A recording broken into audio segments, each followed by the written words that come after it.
You mad, bro? We mad.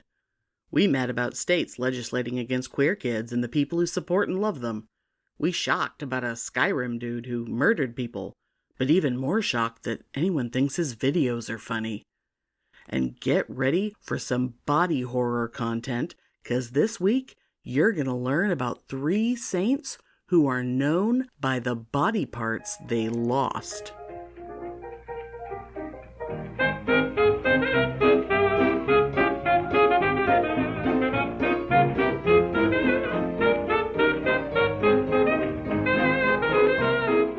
Welcome to Pitney and Amelia's Bitchin' Boutique! We may be awful, But we're right!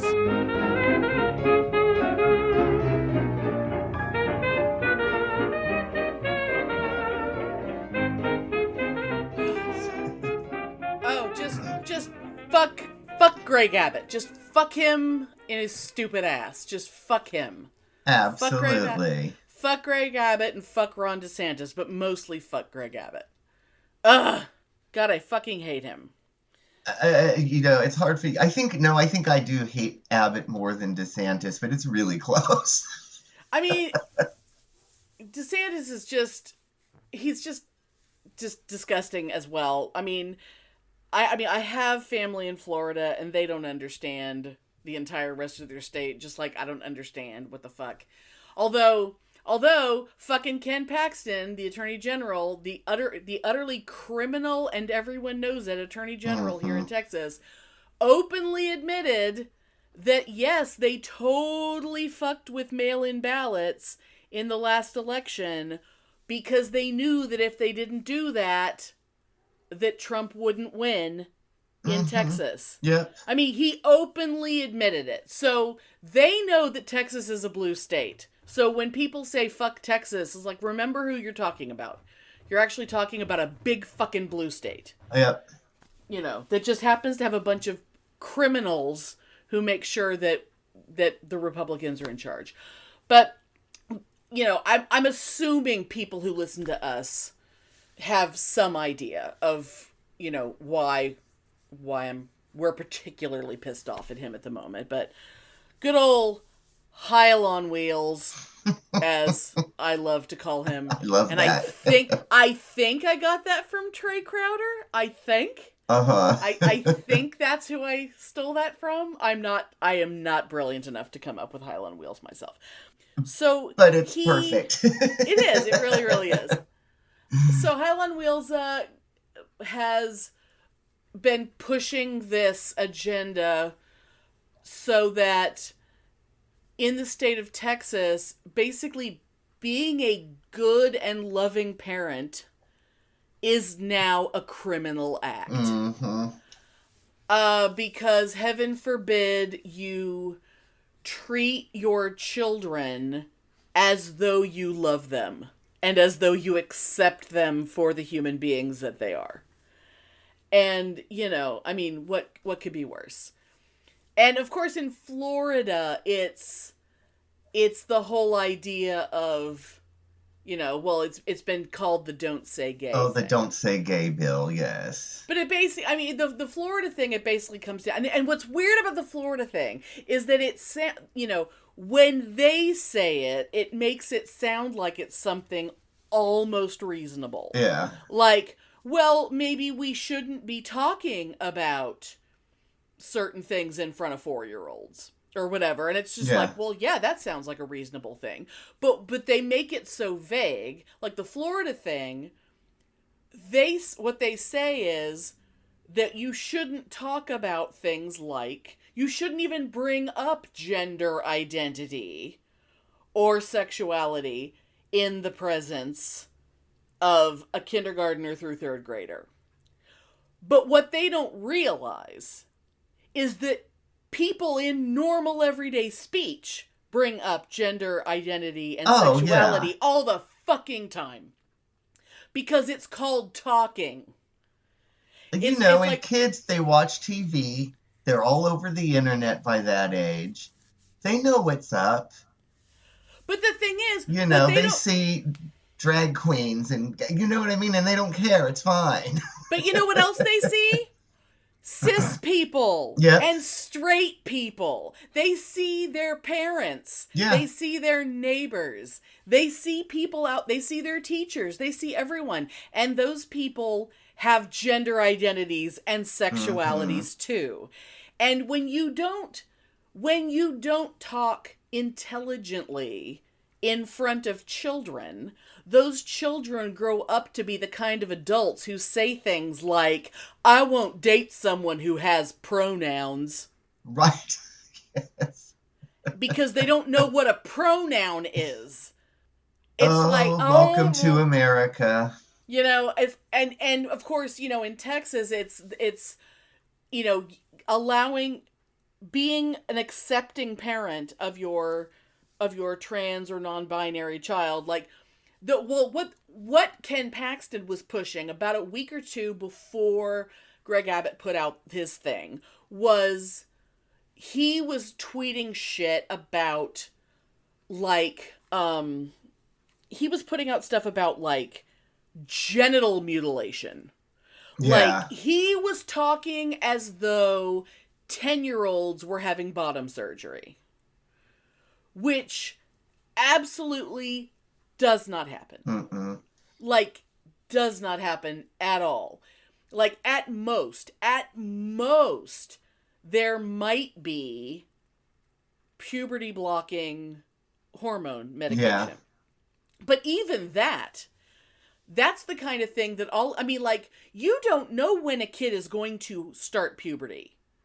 You know, even within my own family, you know, I started when I was like 10, but my sister didn't start till she was like 15 or 16.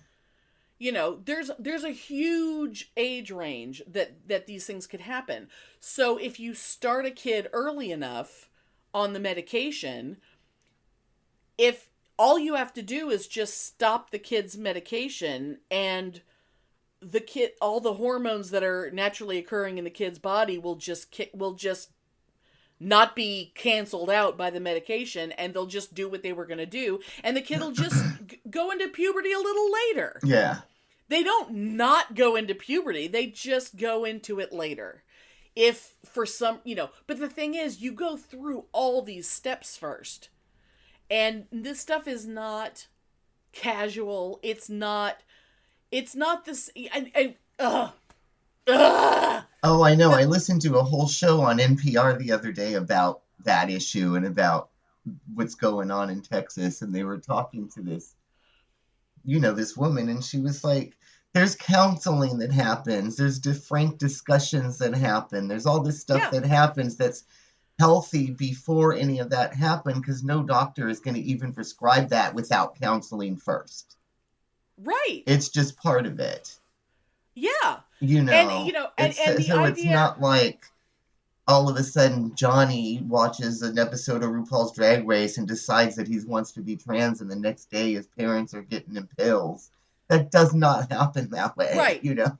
And the people, it's like, there's this thing where white men, straight, cisgendered white men, they are so accustomed to being the default human in society that they have never at any point in their life had to have empathy or put themselves in the shoes of another human ever. Mm-hmm. They have never had to just sit down and shut up and think for a minute and try to imagine in a serious way what someone else's life might be like, because they don't have to, because the world revolves around them. The rest of us, we understand straight white maleness, whether or not we are that. Oh, yeah. Because we see it. Every movie and TV show and everything tells us what it's like to be a straight dude. But they don't have to know shit about us. They can get by just fine with their fucking privilege. So they just assume, they think they're so clever with their, well, you know, my kid, you know, there was like a couple of weeks there where my kid thought she was a cat. And it's like, no, she didn't actually think she was a cat. She was playing that she was a cat. Yeah, totally. And if you weren't a fucking moron, you wouldn't assume that your kid pretending to be a cat for a few days wasn't the same fucking thing as a kid going, but I'm a boy, though. Mm-hmm. You know, it's like, that's totally different, yeah. It's like, it is so not the same thing. And the fact that you haven't experienced it with your own child, it's like, well, heaven forbid you talk to another person who might have gone through it and find out what things are like. It's like, no, I know everything. I'm a straight white man. I know everything there is to know about everything, so I don't have to ask any questions ever. I just know. And that's why Greg Abbott and Ron DeSantis and all these assholes can just make assumptions about, you know, the way other people live their lives, you know, whether it's, you know, queer kids or sex workers or anyone else that isn't them.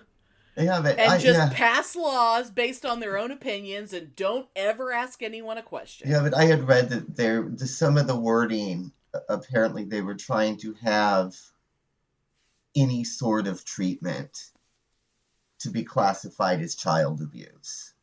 Yeah, it's 100%. Even if even if it's nothing physical has happened to the child, even if all you have done is agreed to let your child wear the clothes they want to wear. Yeah. You know, if your daughter is a little butch and you're like, you know what? If she doesn't want to wear a dress, she doesn't have to wear a dress. And that someone and somebody sees that and someone goes, you know what? I think that's child abuse. It's like, and we've got teachers and doctors and stuff that are now going to be, according to this shit, required by law, because like a teacher, if there is actual child abuse happening, a teacher is required. If a kid comes to do that, yeah, if a kid absolutely. comes to school with bruises all over them, the teacher has to say something to somebody. So now, if a kid comes to school and the parents are like, okay, I realized that when we first registered my kid for school, their name was this, but they want to go by this name now, so from this grade forward, we're going to, you know, it's Mary now, and she's a she, and that, and now that teacher they could be criminally prosecuted for not reporting that family to Child Protective Services, which is just, you know, as if Child Protective Services, by the way, they don't have enough, you know, staff and ability to do what they're supposed to be doing anyway. We know that. Yeah. They can't do the job they're supposed to be doing. So let's give them 20% more work. Oh, but they'll do this shit because it's a Republican bandwagon right now. Oh my God. And what really pissed me off is I read an article. I wish I could remember what source. It was online, like yesterday. I wish I could remember the source. But It was an article. It was an interview with a psychologist who worked with kids going through, you know, gender issues. Right. So not only is she, you know, she's legally bound to follow all this bullshit, because of the way that the law is, there's no more confidentiality. They can subpoena and all of her notes. I didn't even think about that. Yeah, so any confidentiality is down the through, and she's really conflicted because she could lose her license, but she knows it's the wrong thing to do to follow this law. Right. And what does she do? And it was a fascinating article, and it really, really thought-provoking, you know.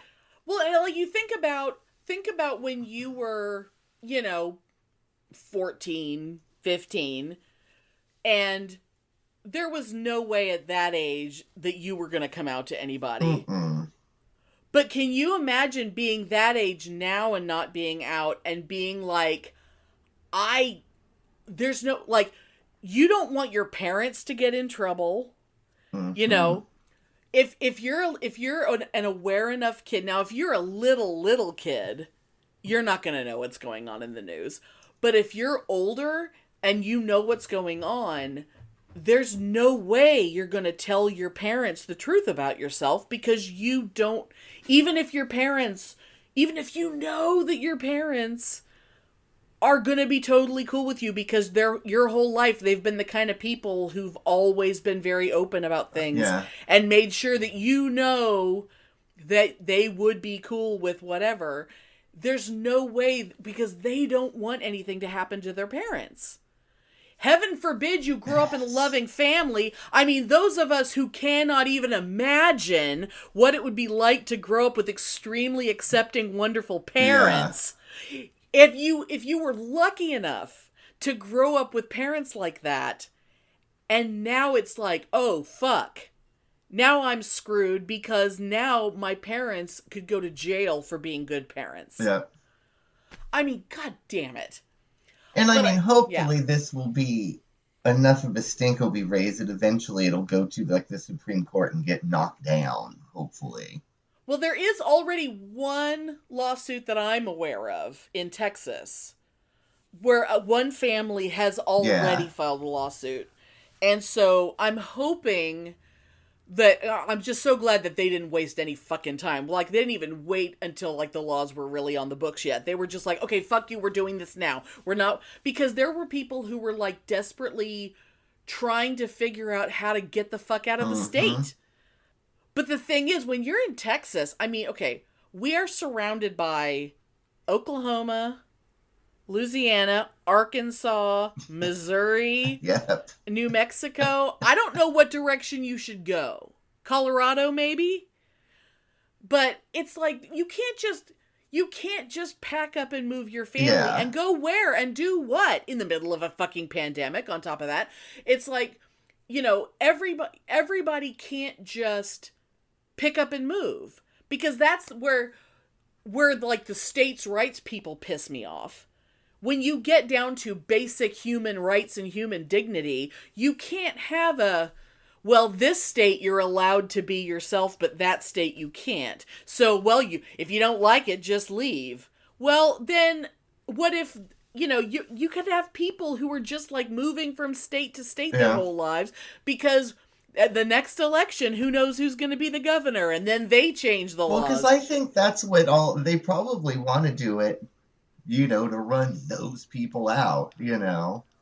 They would love to have all the trans people move to California and get out of their little Republican bubble that they think they live in. You know what I mean? And then all those fucking Republicans, because there's a lot of Republican assholes in California. People who have not been to California. It's like when people talk about California and Texas.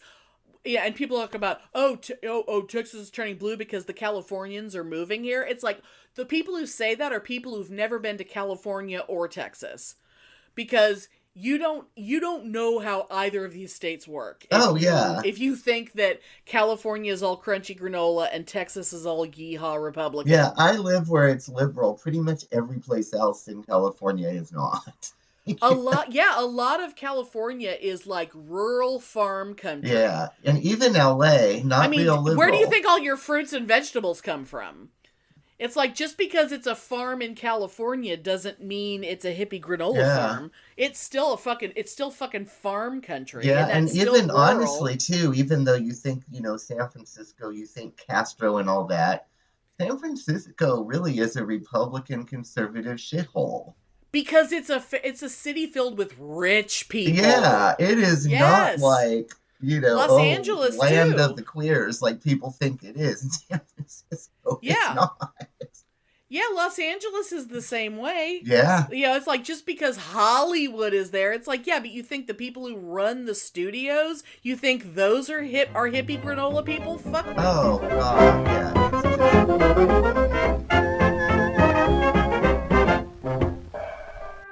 Hey, Andrew. Hey, Maddie. Do you like horror movies? I sure do. Well, did you know that most horror movies are inspired by real-life horror? Really? Like what? Well, take The Shining, for instance. That's based on Stephen King's real-life addictions, or The Purge. which could be our country any minute now. Oh, and The Strangers, which is based on a real-life murder. People should be talking about these things. Hey, guys. Oh, hey, Producer Michael. Hi. Well, I hate to break it to you, but somebody already is. It's you. That's right. We are FriGay the 13th, the podcast where we talk about horror in real life and horror in media, all from an LGBTQ perspective. Because we gay, y'all. We are proud members of the Legion Podcast Network, and we can be found on iTunes, SoundCloud, Stitcher, or wherever your favorite podcasts are found. And follow us on Facebook, Twitter, and Instagram. Come along with us on this crazy journey, and as always, Get slayed.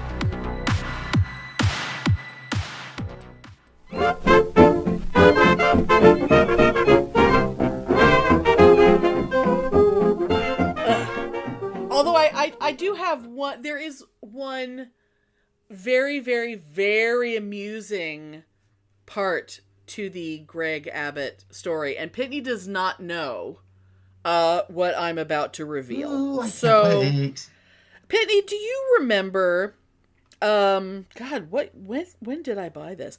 One year, I got for you for Christmas a book called Handsome Sentient Food Pounds My Butt and Turns Me Gay, 8 Tales of Hot Food and Beverage Love from Chuck Tingle. I think I do remember that.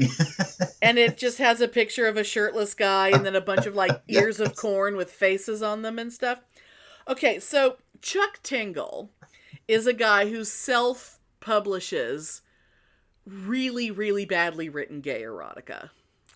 And it's almost always something pounds my butt and turns me gay. That's, I mean, you know, all of his books. Look it up on Amazon, Chuck Tingle. You'll love it. Well, the reason why I bring him up, here's a headline from the AV Club. Butt-centric erotica master Chuck Tingle buys GovernorAbbott.com to troll the butt-headed Texan hate monger. How fabulous. So, if you go to GovernorAbbott.com, you will see images of Greg Abbott with, like, I don't know, blood or ink or something coming out of his eyes and his mouth, like he's like a demon. Uh-huh. And, well, here, I'll just read this paragraph from the article. So, Tingle, author of classic works such as Gay T-Rex Law Firm, Executive Boner, Bigfoot Pirates Haunt My Balls, This American Butt, hosted by Ira Ass, and There's a Bitcoin in My Butt, and He is Handsome. You know these books are great. Oh, yes. He has decorated his Abbott website with an image of the governor weeping oil. Oh, it's oil. That's what it is. Weeping oil in front of a city being struck by meteors. Attributed to Gorg Abbott. A header quote reads, "Do you celebrate hate? I do too." Do you like saying you're for small government, then building a hate-based platform around exerting power over other people whose lives are none of your business? I do too. Do you claim to care about your community but waste funds on border wall projects that statistically don't work and are ethically abhorrent? I do too. Have you stared into the cosmic abyss and heard the moans of 1,000 collapsing stars, shaking and drooling as time stretches into an endless gaping maw? Shalchugul-sagahal. I don't know, was that some, like, Cthulhu shit?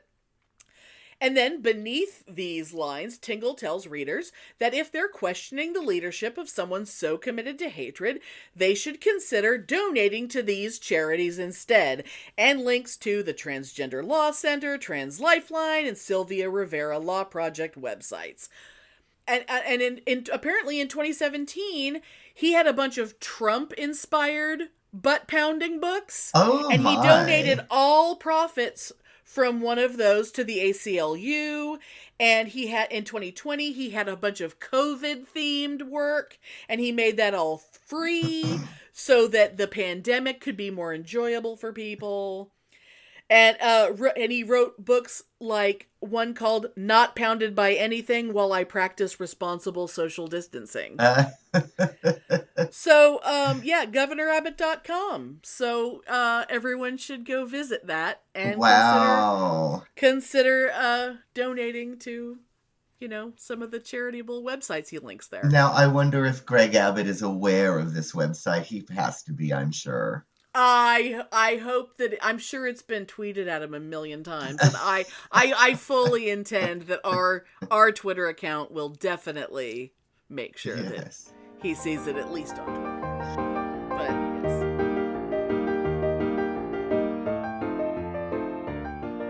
And I was a little bit horrified when I read, about the runoff that Abbott's already gotten the nomination to run for governor again. I was hoping that it would be anybody other than him for the Republican. Anybody, but no. It was almost shocking that there were other Republicans running. I mean, even though some of them are people like, really, you're like people like Alan West and people like, it's like, what? Who the fuck do you think you are? But the fact that any other Republican doesn't just get in line behind him, it's like, I haven't really heard them say anything like, yeah, but that guy's a moron, or yeah, but that guy's evil. Yeah. It's like, it would be possible for someone to like be like what a Republican used to be, which, there was a time when you could be almost reasonable. Oh, yeah. I mean, God, bring back W, as governor. It's better than Abbott. As awful and stupid as he was, it's like, oh, good Lord. Yeah, but, I mean, it would be such a joy if Beto...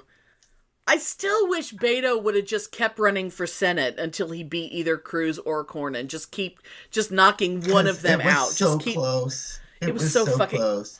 God damn it. But I did read that asshole Ken Paxton, there has to be a runoff because he didn't get the votes he needed to keep I didn't on the see ballot. That. Yeah, I thought that was exciting.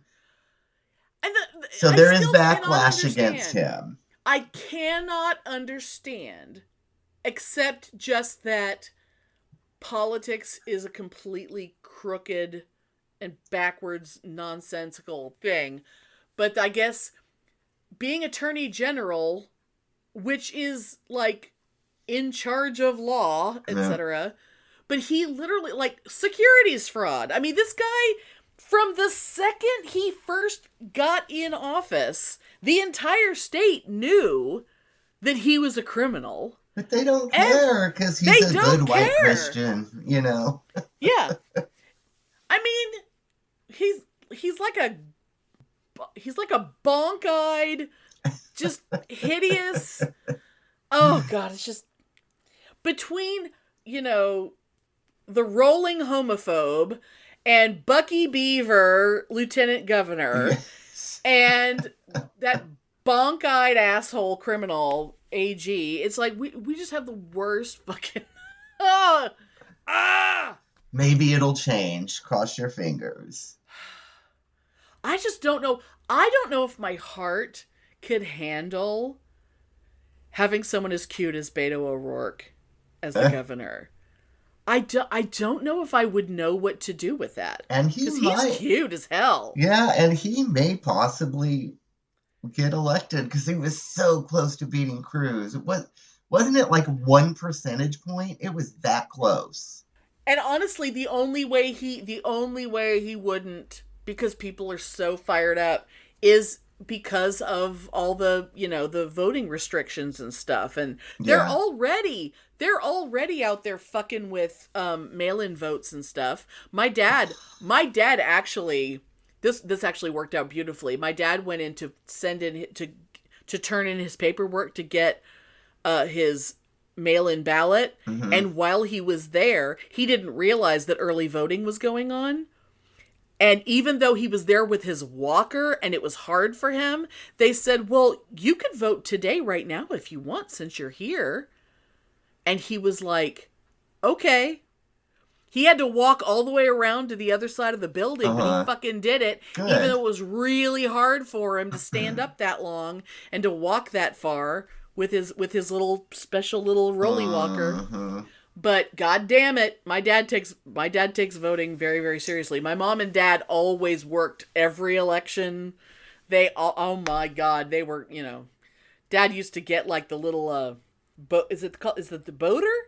Like the little red, white, and blue, like he's in a barbershop quartet kind of hat. My dad used to get hats like that so that he would walk around on election day because he thought it made him look official. Oh, I can totally picture your dad too doing that. Such a weirdo. Oh my god. Oh, we can only hope. Well, we can vote too. Well, I can. You're not. Well, no, I can't anymore there, but you can. Yes. There's only so much I can do. So we'll see what happens.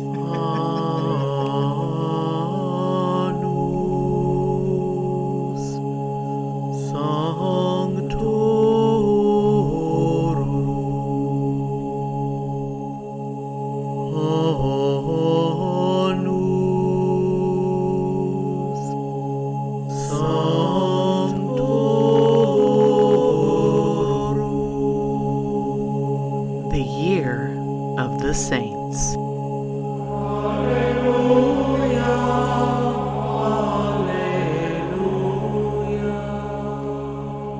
We're getting close to wrapping up Women's History Month, so I thought it would be a good time to talk about 3 saintly women who share a particular trait. These 3 chicks are always shown carrying the body parts that were removed from them. And it makes their iconography a bit icky. Now, real quick, what do I mean by iconography? Well, iconography in art is when you use symbols to convey meaning, like a shorthand. In Christian artwork, a lamb represents Jesus, doves represent the Holy Spirit, and so on. Keep in mind that for most of the church's history, most people were illiterate, so images held a lot of power. So in paintings of saints, you generally know which saint you're looking at by the stuff in the picture with them. What they're wearing, what they're holding, the stuff around them, like that. So, like last time, we talked about St. Patrick. You're always going to know it's St. Patrick because there's going to be a shamrock in his hand and he's stepping on a snake. Got it? So if you know a saint's story, the iconography will make sense to you. But most of the time, the seemingly random stuff in the image will just confuse you. But let's say you're looking at a painting of a woman and she's holding a tooth in a pair of pincers.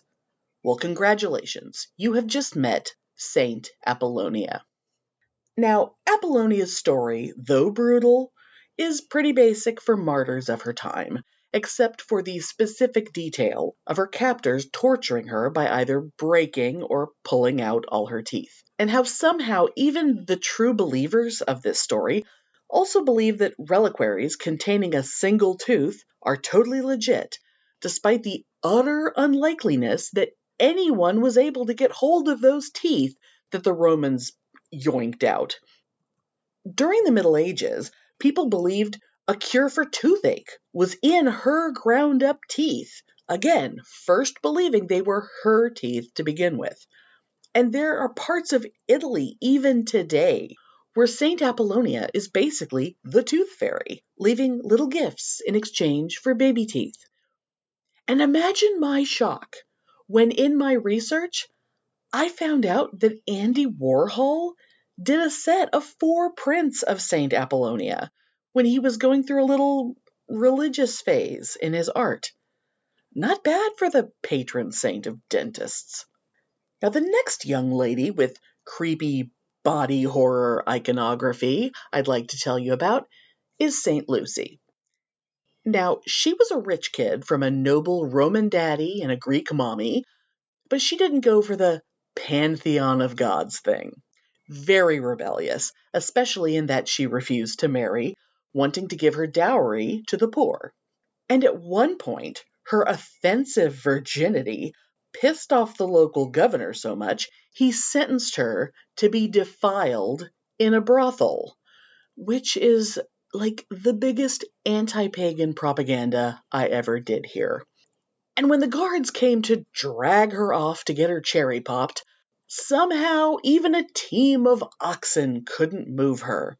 Now, the story never says she was really fat or anything, but I'm willing to bet she was. Anyway, here's where things get grody.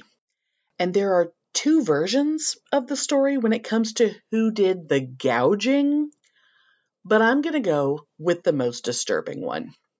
Lucy was so determined to stay a virgin that when a man said her eyes were pretty, she gouged them out to dissuade him from wanting to bang her. I'm going to let that sink in for a second. Because really, that is way more gross than the Romans gouging them out as torture. And because she was so pure and beloved by God, when she died and her body was being prepared for burial in her family's mausoleum, her eyes had miraculously been restored to their sockets, which should come as no surprise for the patron saint of good eyesight. So, iconography. Paintings of St. Lucy show her with actual eyes in her head, but also her other eyes, often in a shallow dish or a cup. Or, like in my favorite painting of her by Francesco del Cosa, she's giving serious side-eye to her other eyes, which are sort of on a stalk in her hand, almost like a cross between them being flowers, and her holding them by the optic nerve. It's really creepy. Last, and certainly not least, is Saint Agatha. Another rich kid from a noble family who refused to marry, pissed off a powerful dude who wanted to bang her, got tortured and killed for being a Christian, but the thing that sets her apart and makes you do a double take when you see a painting of her? Boobs on a plate. See, part of the torture she endured in prison was having her tits cut off. And I assumed it would be like with a knife or a sword. Nope, apparently they were torn off with iron shears. I mean, bleh. And that didn't kill her, because like St. Peter came to her in the night and miraculously healed her wounds, yada yada. But forget that, because boobs on a plate, you guys. Although, I looked deeper into her iconography, thinking that it would be so crazy to have like a stained glass window in a church that showed like her tits. So I went looking, and oh my God, when she's shown in stained glass, she's usually shown holding the iron shears instead. Except in one Gothic cathedral in Normandy, I swear, there's a stained glass window that's old Aggie naked from the waist up, and a guy actually grabbing her boob with the shears. It's fucking nuts, y'all. So, let's give it up for these ladies who not only got tortured in really grotesque ways, but who get the honor of being presented in art for the rest of time, showing us the parts that got ripped from their bodies. Because the church is nothing if it's not scaring the pants off people.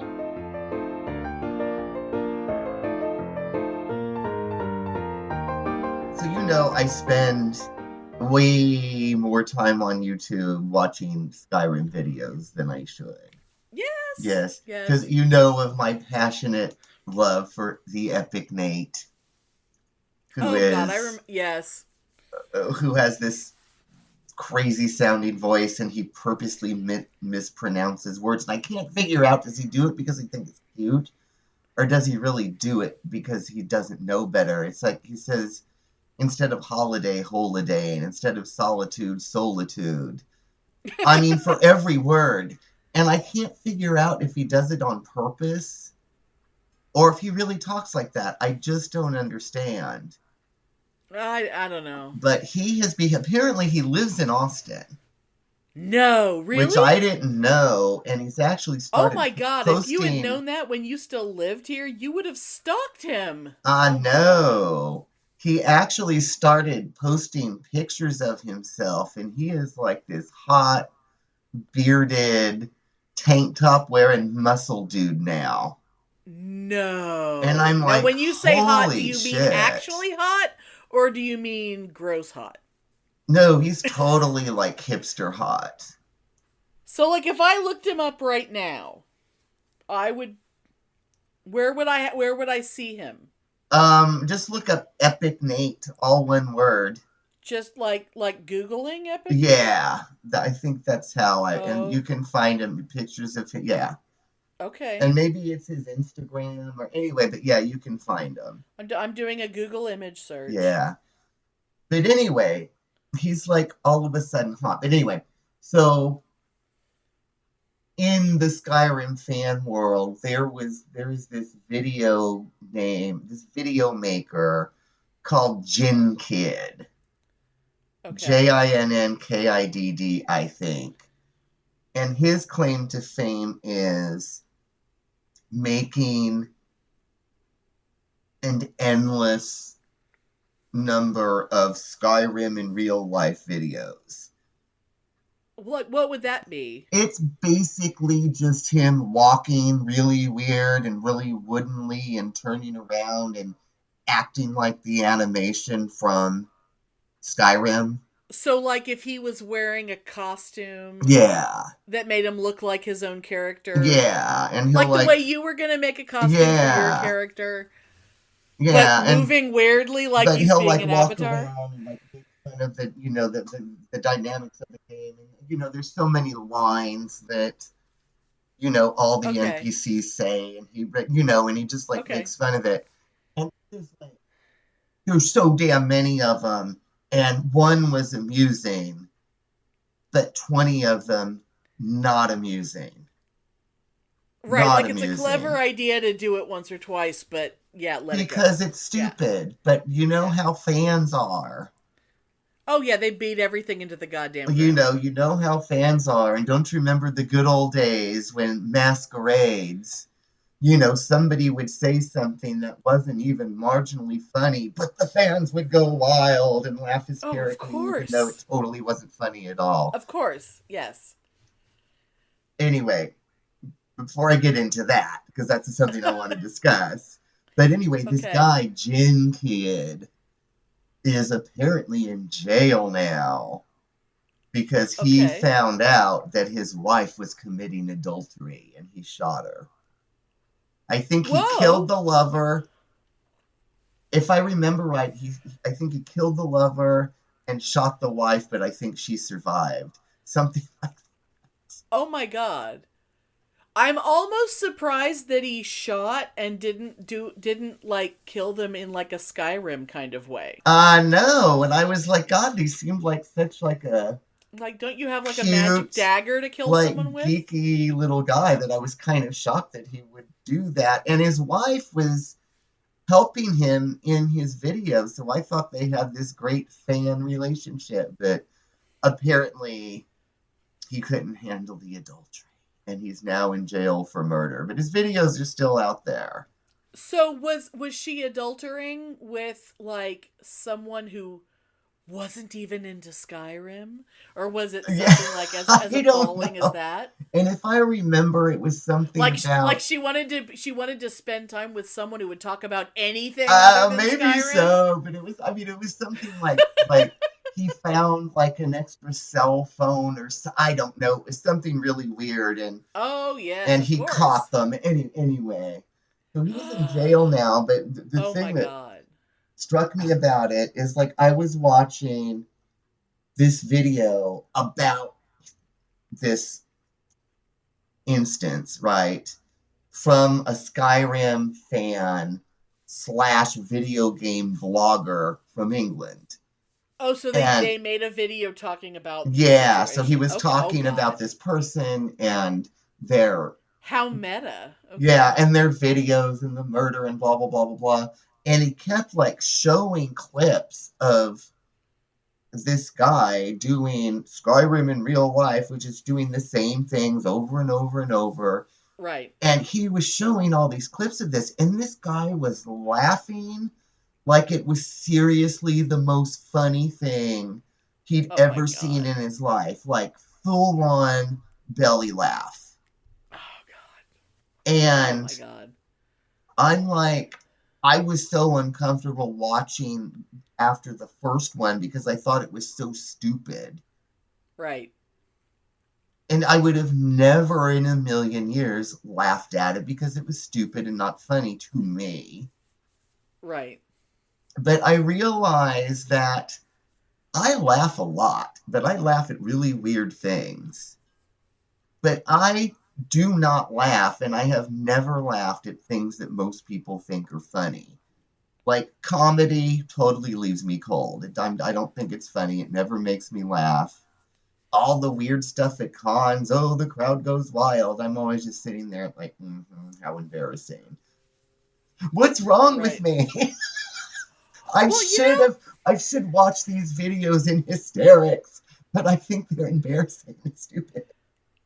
Well, and what's weird with me is like, even if I find something funny, most of the time, even things that I find funny don't necessarily make me actually laugh.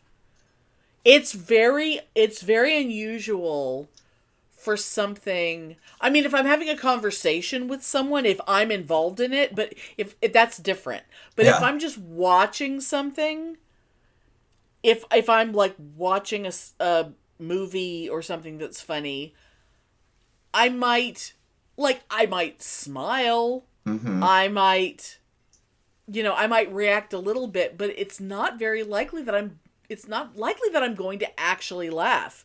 And there have been times when there are things that I would describe as very, very funny, but I can't honestly say that I laughed. Yeah. Yeah. Or I could have really, really enjoyed it, but that doesn't mean that anyone actually audibly heard me laughing at any point. But say, for example, I remember, I only remember these two movies because it was like seeing them back to back, like one day versus the next day. Uh-huh. Remember the Detroit Rock City movie? Oh, yeah. I remember actually laughing several times during that movie.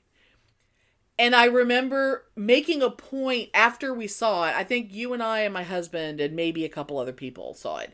And I remember talking about how I was so pleasantly surprised that I enjoyed it enough to actually laugh. Yeah.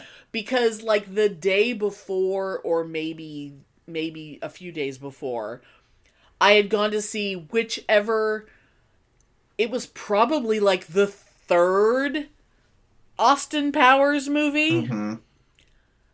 And I remember specifically not laughing at all. Like sitting through the entire movie, not only not laughing personally, but being like, wow, I am not finding anything in this movie to be funny at all. And see, that's how I feel about those movies too. I just like, I think they're embarrassing. Like, the first one was very clever. The first one was a great idea for a movie. And then after a while, it's like, but we've already made this joke. Yeah. And now we're making it in a different situation, but it's still the same joke, only now, because you put it in a different situation, it's not funny now because it was only funny the first time. And, there's so many things that I just really don't get. Yeah. Like and the thing is, like, I love comedy to the point where I can see where the jokes are. Mm-hmm. Like, I can see the structure of the joke, like when I'm watching stand-up, because I was like, I've always been a big fan of stand-up. But there are comics that, like, I don't understand why the audience is laughing, because they're not even making jokes. They're just up there saying things. just saying some stuff, and the audience is rolling in the Oh, aisles. I know, and I just don't understand. Oh my lord. Although one of my favorite Yeah. examples of this is Kathy Griffin. And I think we've talked about how much I don't find her funny. Oh, I completely can't stand her. Yeah. And it always annoyed me that she was being held up as like, oh, all the gays love her. It's like, really? Because I don't know any gays who like her. Oh, well, you know me. I've always. Although I will say that the other day, she had a good day, and I was like, okay, good for her, because Sarah Palin was trying to sue. Was it the New York Times? One of the papers.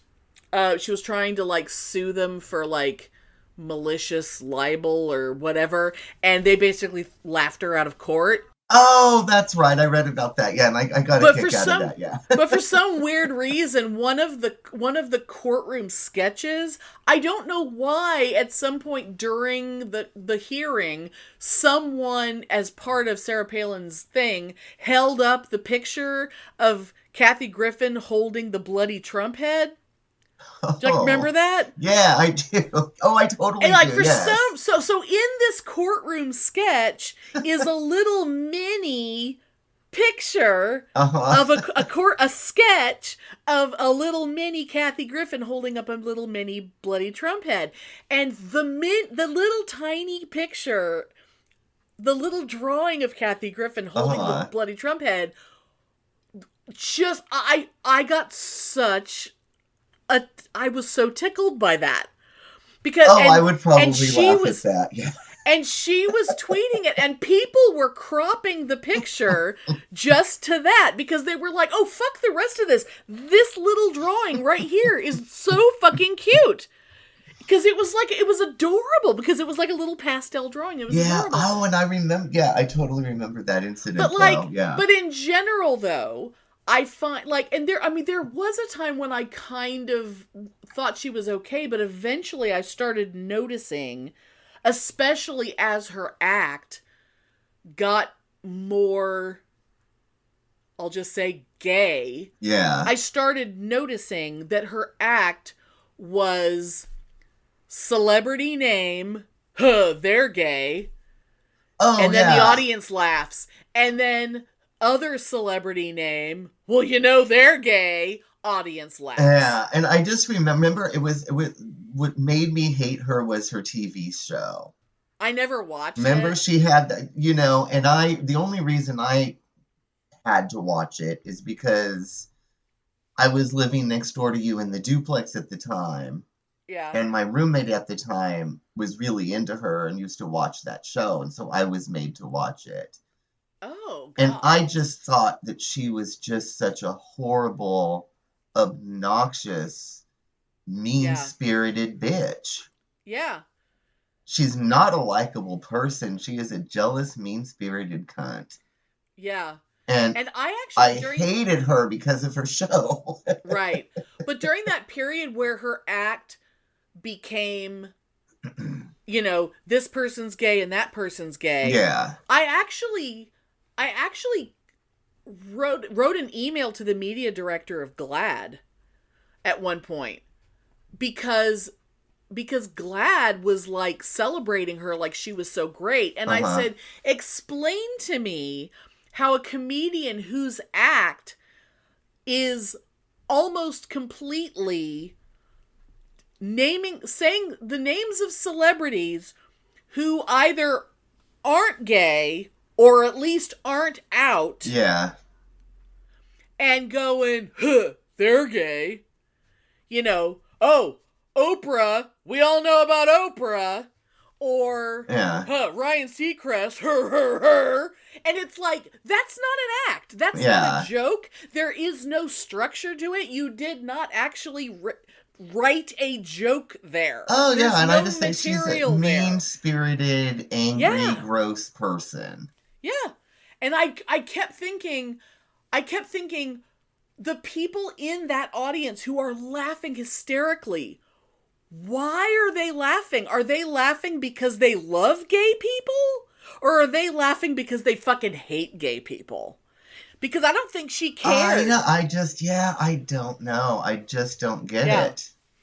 But, like, I appreciate, like, comedy is an art form and I get it, but it frequently, but even if I genuinely love it, I'm probably not laughing. Maybe because I'm listening to it a little too clinically, maybe? I don't know. Yeah. But it's very rare for me to laugh out loud. Something has to really hit me. I mean, we laugh out loud together a lot because we think weird things are funny that other people don't get, and that's different. Right. But that's because something happened. Yeah. That's not because someone spent a lot of time writing a script and they're like, "Oh, this will kill him." It's like, no. Yeah, not I mean, me. that's like seeing, Tron guy in a bodysuit with little antennas on his shoulders. Oh my God, that's funny. I mean, if you haven't actually been in a room with Tron guy, you don't know. You don't know. Oh, Tron Picture a potato. Where is he? Is he still alive? I don't know, but he was fabulous. I'm Googling. He was a nice man. He was a nice man, but very amusing. Tron guy. Anyway, so this Skyrim guy, he is still alive. Oh, God bless him. What's his name? Maynard? Jay Maynard. Jay Maynard, that's right. Oh, his birthday is very close to mine, but he's 9 years older than me. Oh, God bless him. Anyway. So if you want to not laugh, watch the Skyrim in real life videos by JinnKid. Because they're not funny. They're funny once for 20 seconds. Because you're right, like I could see it as a TikTok. Like something like, that's a clever little idea. Once. Yeah, once. Yeah. Like the way people used to do the thing where they would be standing in their living room and they would kind of do the little moving back and forth like a video game character that you're picking their outfit. Yeah. And they would just sort of move from side to side and then they would edit so that their clothes would change and they would edit it with the sounds of a video game and make it sound like you were picking their outfit. Oh, yeah. That's clever. It's not hilarious, but it's clever. Yeah. But it also, more than 10 seconds of it, it's like, okay, we get it now. We don't need like a full minute of that. Oh, I know. We got it. The joke is made. Yeah. So strange. People and the things that make, But maybe there's something wrong with me that apparently as a Skyrim fan, I should find those videos funny and I find them embarrassing. I almost found them offensive because they were daring to make fun of something so special to me. Well, I don't know. I mean, I can't comment on the Skyriminess of them. Oh no, I know. Really I don't. I can't begin to imagine. I have no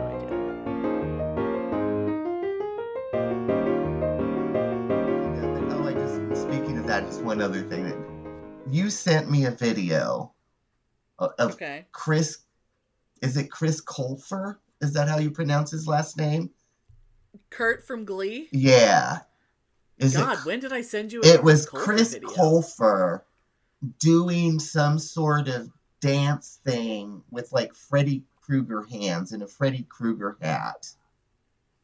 Oh God, I don't even remember. I mean, it doesn't surprise me. It was like mildly amusing. Yeah. But it was stupid. It was lame. He just did it because he knew that it was stupid and it was lame. And he had this thing around and it's like, oh, it's Halloween, so I'm going to do the stupid little dance. Okay. But oh my God, the fangirls. The fangirls. Oh, well, yeah. They were all like, oh, Trey adores. And posting things like, I'm dying or I'm 3 times dead. It's like, you stupid bitch, it's not even funny. And he probably doesn't even think it's funny.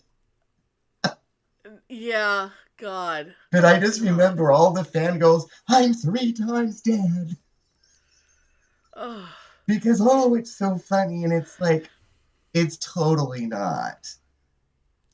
It was something that he did for a second to be stupid, but again, the crowd went wild. Maybe it's not necessary that I hold myself to a high standard in terms of entertainment value. Maybe I don't need to actually try so hard. Maybe I could just put out like 5 to 10 second videos of me doing almost nothing, and people would just lose their fucking minds. They would just go wild over ridiculous. Yeah, it's just so because apparently it's that funny. I just don't get it. But I just remember the fangirls, and I remember particularly the 3 times dead bitch. Was it 3X? Was it 3X? I think it was just, no, I think, if I remember right, I think it was just typed out, I'm 3 times dead. Oh my God. It's like, it's not even funny. It's just, she's having sexual fantasies about fucking some gay guy that she knows from TV. That's it. It doesn't matter if it's funny or not. She's going to think it is. You know? Oh my God.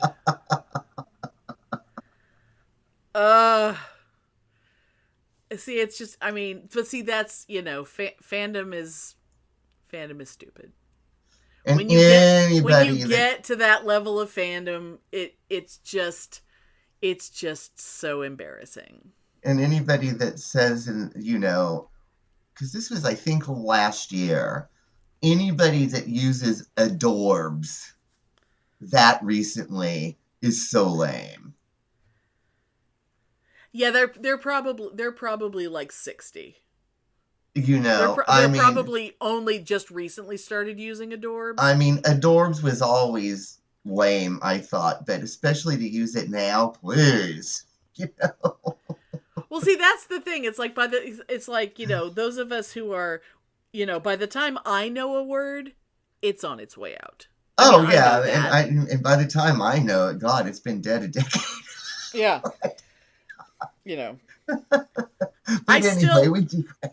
I still don't know what on fleek is. I still remember how long I thought that twerking meant looking at Twitter when you were supposed to be at work. That's what I thought twerking was. Oh. Boy, was I surprised.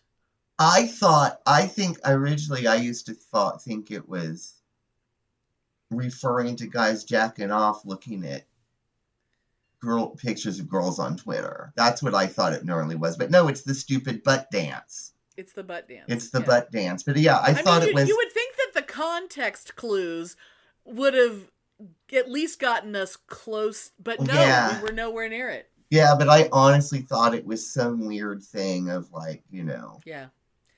Yeah. Like chatterbait or camsterbait. I thought it was a stupid word like that. Like when people would refer to the people they know on Twitter as their tweeps. That you would twerk with your tweeps.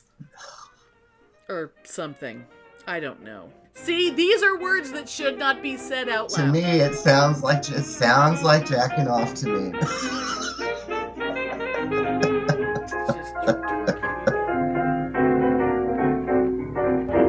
Thanks for listening. If you enjoy our show, please take a moment to rate and review us on Apple Podcasts or Stitcher. If you send us a screenshot of your review, we'll send you a Bitchin' Boutique sticker. Everyone loves stickers! Please subscribe or add us to your favorites wherever you get your podcasts. Subscribers get new episodes first and are also more attractive.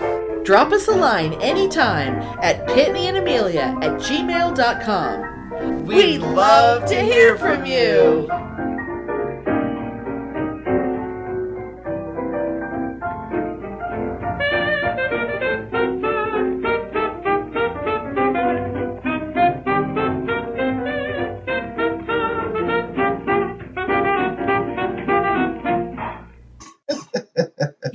You twerk with tweeps and it pounds your butt and makes you gay. Yes. Okay. Amen for that.